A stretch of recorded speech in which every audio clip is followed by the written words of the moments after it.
João, capítulo 4, versículo 23. Mas a hora vem, e agora é, em que os verdadeiros adoradores adorarão o Pai em espírito e em verdade, porque o Pai procura a tais que assim o adorem. Que interpretação o senhor faz dessa passagem, pastor Marcelo? Veloso, essa passagem é uma chamada pedra de toque no que se refere à adoração.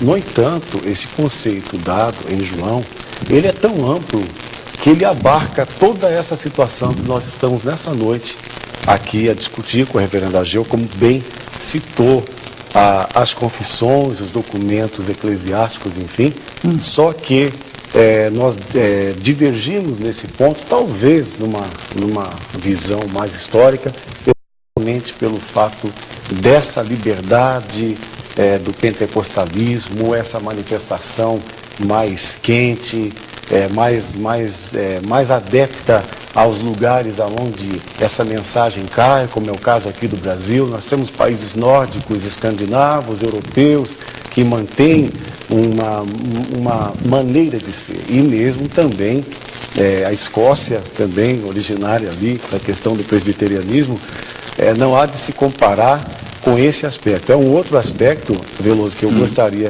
no decorrer, de aduzir a ele, porque, a meu ver, nós temos aí um aspecto muito forte, que é a cultura dos países aonde essa mensagem vem.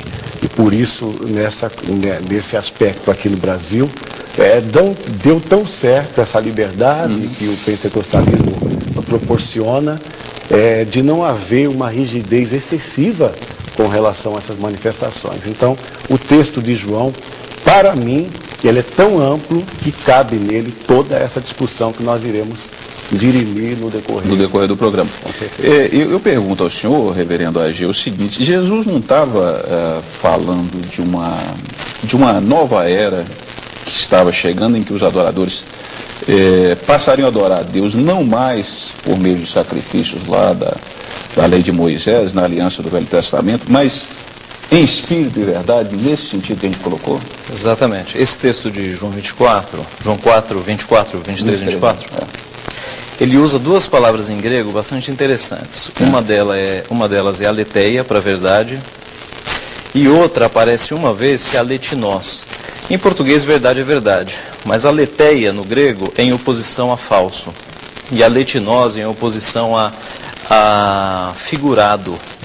Então, a ideia do texto é mostrar que chegou uma época em que nós não vamos mais precisar adorar a Deus de modo figurado ou simbólico, mas de modo real, porque Cristo é o corpo da sombra que havia no Antigo Testamento. Então, no Antigo Testamento, toda a adoração ela era extremamente simbólica. Havia cores no tabernáculo, objetos sagrados, móveis em cada parte do templo do tabernáculo. O aspecto sensorial visível era muito presente. E a pergunta da mulher foi exatamente essa: nossos pais adoravam neste monte, mas vocês dizem que é em Jerusalém, onde é que se deve adorar?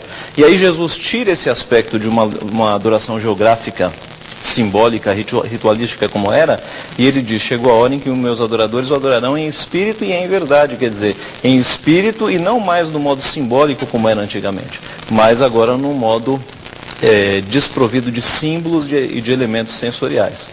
Isso nos dá uma base para dizer, então, que a adoração do Antigo Testamento ela é diferente da adoração do Novo Testamento. O senhor diria que do Velho Testamento ela está mais na esfera carnal, do ponto de vista... Eu diria que sim, é esse o ponto mesmo. No Antigo Testamento trabalhava-se muito mais com os sentidos, né? No Novo Testamento trabalha-se menos com os sentidos e mais com o espiritual, de devoção. Tá certo.